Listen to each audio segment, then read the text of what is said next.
Hi everyone. तर आज आहे आमच्या आईचा बड्डे आणि सकाळी आम्ही पोळ्या बनवल्यात. पोळ्या झाल्यानंतर आम्ही मटण केला आणि रात्री 12 नंतर बड्डे सेलिब्रेशन करायचं आहे आमच्या आईचा.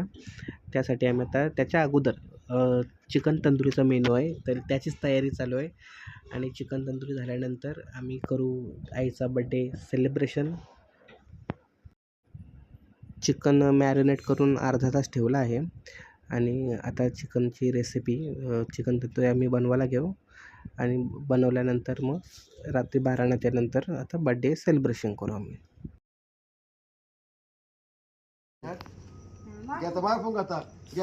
Happy birthday to you, happy birthday to you, happy birthday dear आई, हॅपी बर्थडे टू यू. चला आता काऊ पहिला केक भरून राहिला. चल ये काऊ यायचं पहिला काऊ यायला आता. चला मोठा बरं. थांब आई, आधी तू खा. आधी खा खा सगळा खा. इकडे बघ बाबू, इकडे बघ.